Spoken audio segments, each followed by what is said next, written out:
எழும்பூர் ரயில் நிலையத்தில் பராமரிப்பு பணி காரணமாக தென் மாவட்டங்களுக்கு செல்லும் ரயில்கள் கூடுதலாக மாம்பலம் ரயில் நிலையத்தில் நின்று செல்லும் என்று அறிவிக்கப்பட்டுள்ளது. எழும்பூர் ரயில் நிலையத்தில் பராமரிப்பு பணி காரணமாக புறநகர் ரயில்கள் அனைத்தும் விரைவு ரயில்கள் செல்லும் பாதையில் இயக்கப்பட்டு வருகின்றன. இதன் காரணமாக ரயில்கள் வருகை மற்றும் புறப்பாடு தாமதமாவதால் பயணிகள் அவதிக்கு ஆளாகி வருகின்றனர். இந்நிலையில் பயணிகள் வசதிக்காக எழும்பூரிலிருந்து தென் மாவட்டங்களுக்கு செல்லும் 8 ரயில்கள் ஞாயிற்றுக்கிழமை முதல் ஏப்ரல் 6ஆம் தேதி வரை மாம்பலம் ரயில் நிலையத்தில் தற்காலிகமாக நின்று செல்லும் என்று தெற்கு ரயில்வே அறிவித்துள்ளது. அதன்படி எழும்பூரிலிருந்து திருச்சி செல்லும் சோழன் அதிவிரைவு ரயில், கன்னியாகுமரி அதிவிரைவு ரயில், புதுச்சேரி விரைவு ரயில், செங்கோட்டை செல்லும் பொதிகை அதிவிரைவு ரயில்கள் மாம்பலத்தில் நின்று செல்ல உள்ளன. இதேபோன்று நெல்லை அதிவிரைவு ரயில், மதுரை செல்லும் பாண்டியன் அதிவிரைவு ரயில், மன்னார்குடி விரைவு ரயில் மற்றும் சேலம் அதிவிரைவு ரயில்கள் ஏப்ரல் 6ஆம் தேதி வரை மாம்பலம் ரயில் நிலையத்தில் நின்று செல்லும் என்று தெரிவிக்கப்பட்டுள்ளது. பிரதமர் மோடி மதுரைக்கு வரும்போது மெட்ரோ ரயில், எய்ம்ஸ் மருத்துவமனை உள்ளிட்டவை குறித்து மக்கள் கேள்வி எழுப்ப வேண்டும் என்று முதலமைச்சர் மு.க.ஸ்டாலின் கூறினார். மதுரை உத்தங்குடியில் என் வாக்குச்சாவடி வெற்றி வாக்குச்சாவடி என்ற தெற்கு மண்டல திமுக வாக்குச்சாவடி முகவர்கள் மாநாடு நடைபெற்றது. இதில் பங்கேற்று பேசிய முதலமைச்சர் மு.க.ஸ்டாலின், மக்களுக்கு 5000 ரூபாய் உரிமை தொகை கொடுத்தால் அது திமுக அரசு எனவும், மக்களிடமிருந்து ஜிஎஸ்டி மற்றும் இதர வரிகள் மூலம் பறிப்பதுதான் மத்திய மோடி அரசு என்றும் சாடினார். நாம ஸ்வீட் சர்ப்ரைஸ் கொடுத்ததுல மக்கள் மகிழ்ச்சியாக இருந்தாலும் அடுத்து அவங்க உடனே போனது வங்கிகள் இருந்து பணத்தை எடுக்கத்தான். அதுக்கு என்ன காரணம் தெரியுமா? ஒன்றிய அரசு மேல இருக்கக்கூடிய பயம். எங்க அந்த 5000 ரூபாய் ஒன்றிய அரசு எடுத்துக்குவாங்களோன்னு பயந்த மக்கள். தேர்தல் காலத்தில் மக்கள் திட்டங்களை தடுக்க அதிமுகவும் பாஜகவும் இணைந்து சதி செய்வதாகவும் முதலமைச்சர் மு.க.ஸ்டாலின் குற்றம் சாட்டினார். நாம் பழனிசாமி மாதிரி பயந்தாங்குழி இல்ல.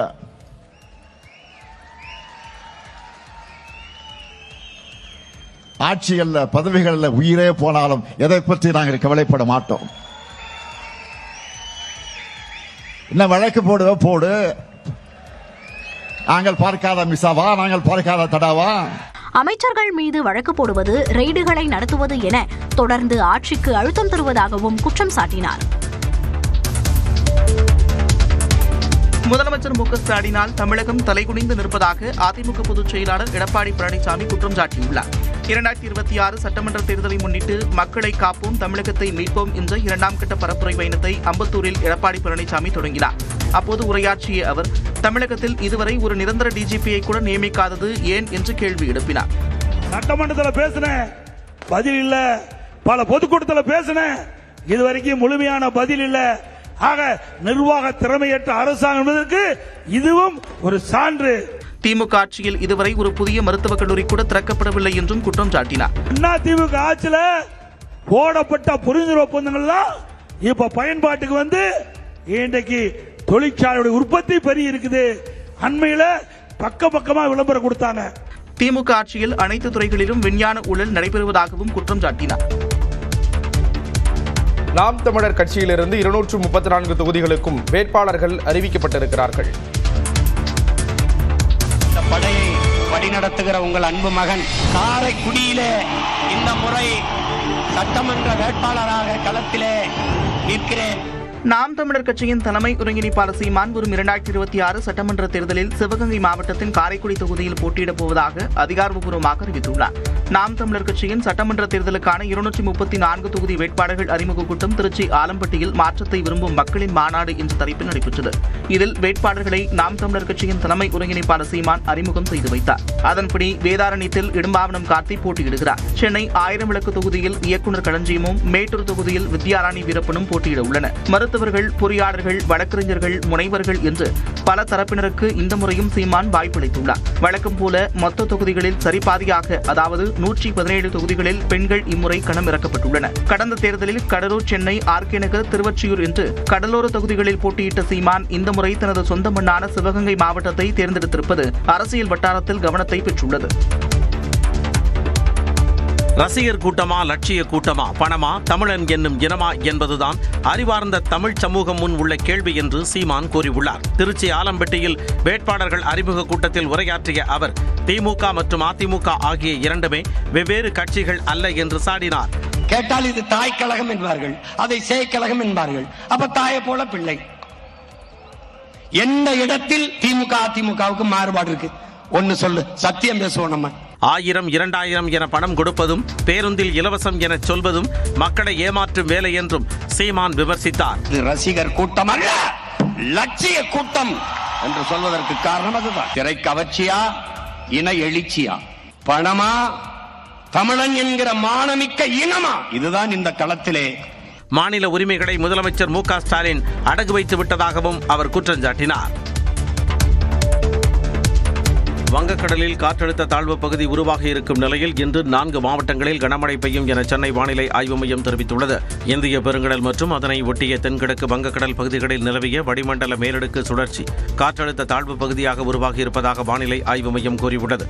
இது மேற்கு வடமேற்கு திசையில் நகர்ந்து தென்மேற்கு வங்கக்கடல் மற்றும் அதனை ஒட்டிய பூமத்திய ரேகைக்கு அருகில் உள்ள இந்திய பெருங்கடல் பகுதிகளில் அடுத்த 24 மணி நேரத்தில் வலுப்பெறக்கூடும் என்று கணிக்கப்பட்டுள்ளது. இதன் காரணமாக தேனி, திண்டுக்கல், மதுரை, விருதுநகர் ஆகிய 4 மாவட்டங்களில் இன்று இடி மின்னலுடன் கனமழை பெய்யக்கூடும் என்று தெரிவிக்கப்பட்டுள்ளது. தமிழகத்தின் பல்வேறு பகுதிகளிலும் 25ஆம் தேதி வரை லேசான மழை பெய்யும் எனவும் கணிக்கப்பட்டுள்ளது. தென்மேற்கு வங்கக்கடல், அதனை ஒட்டிய தென்கிழக்கு வங்கக்கடல் மற்றும் இந்திய பெருங்கடல் பகுதிகளில் சூறாவளி காற்று மணிக்கு 60 கிலோமீட்டர் வேகத்தில் வீசக்கூடும் என்பதால் அந்த பகுதிகளுக்கு மீனவர்கள் செல்ல வேண்டாம் என்று வானிலை ஆய்வு மையம் கேட்டுக் கொண்டுள்ளது. எழும்பூர் ரயில் நிலையத்தில் பராமரிப்பு பணி காரணமாக தென் மாவட்டங்களுக்கு செல்லும் ரயில்கள் கூடுதலாக மாம்பலம் ரயில் நிலையத்தில் நின்று செல்லும் என்று அறிவிக்கப்பட்டுள்ளது. எழும்பூர் ரயில் நிலையத்தில் பராமரிப்பு பணி காரணமாக புறநகர் ரயில்கள் அனைத்தும் விரைவு ரயில்கள் செல்லும் பாதையில் இயக்கப்பட்டு வருகின்றன. இதன் காரணமாக ரயில்கள் வருகை மற்றும் புறப்பாடு தாமதமாவதால் பயணிகள் அவதிக்கு ஆளாகி வருகின்றனர். இந்நிலையில் பயணிகள் வசதிக்காக எழும்பூரிலிருந்து தென் மாவட்டங்களுக்கு செல்லும் 8 ரயில்கள் ஞாயிற்றுக்கிழமை முதல் ஏப்ரல் 6ஆம் தேதி வரை மாம்பலம் ரயில் நிலையத்தில் தற்காலிகமாக நின்று செல்லும் என்று தெற்கு ரயில்வே அறிவித்துள்ளது. அதன்படி எழும்பூரிலிருந்து திருச்சி செல்லும் சோழன் அதிவிரைவு ரயில், கன்னியாகுமரி அதிவிரைவு ரயில், புதுச்சேரி விரைவு ரயில், செங்கோட்டை செல்லும் பொதிகை அதிவிரைவு ரயில்கள் மாம்பலத்தில் நின்று செல்ல உள்ளன. இதேபோன்று நெல்லை அதிவிரைவு ரயில், மதுரை செல்லும் பாண்டியன் அதிவிரைவு ரயில், மன்னார்குடி விரைவு ரயில் மற்றும் சேலம் அதிவிரைவு ரயில்கள் ஏப்ரல் 6ஆம் தேதி வரை மாம்பலம் ரயில் நிலையத்தில் நின்று செல்லும் என்று தெரிவிக்கப்பட்டுள்ளது. பிரதமர் மோடி மதுரைக்கு வரும்போது மெட்ரோ ரயில், எய்ம்ஸ் மருத்துவமனை உள்ளிட்டவை குறித்து மக்கள் கேள்வி எழுப்ப வேண்டும் என்று முதலமைச்சர் மு.க. ஸ்டாலின் கூறினார்.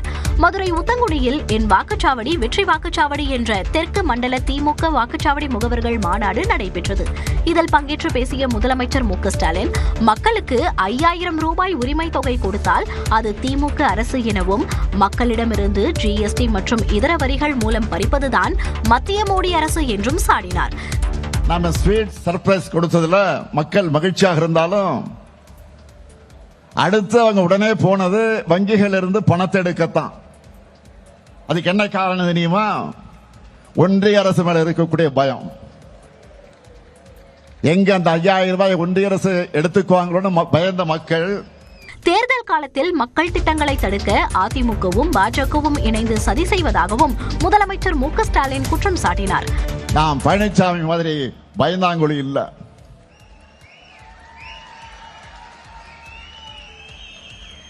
ஆட்சிகள்ல, பதவிகள்ல உயிரே போனாலும் எதை பற்றி நாங்கள் கவலைப்பட மாட்டோம். என்ன வழக்கு போடு, நாங்கள் பார்க்காத மிசாவா, நாங்கள் பார்க்காத தடாவா? அமைச்சர்கள் மீது வழக்கு போடுவது, ரெய்டுகளை நடத்துவது என தொடர்ந்து ஆட்சிக்கு அழுத்தம் தருவதாகவும் குற்றம் சாட்டினார். முதலமைச்சர் மு.க. ஸ்டாலினால் தமிழகம் தலைகுனிந்து நிற்பதாக அதிமுக பொதுச் செயலாளர் எடப்பாடி பழனிசாமி குற்றம் சாட்டியுள்ளார். 2026 சட்டமன்ற தேர்தலை முன்னிட்டு மக்களை காப்போம், தமிழகத்தை மீட்போம் என்ற 2ஆம் கட்ட பரப்புரை பயணத்தை அம்பத்தூரில் எடப்பாடி பழனிசாமி தொடங்கினார்.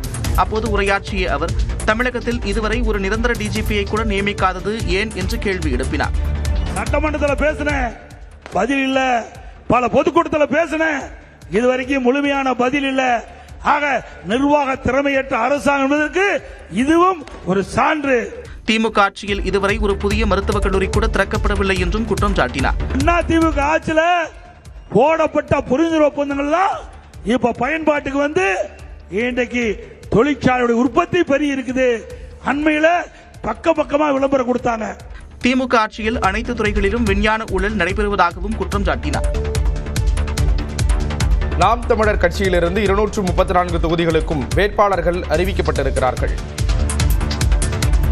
இந்த படையை வழிநடத்துகிற உங்கள் அன்பு மகன் காரைக்குடியிலே இந்த முறை சட்டமன்ற வேட்பாளராக களத்திலே நிற்கிறேன்.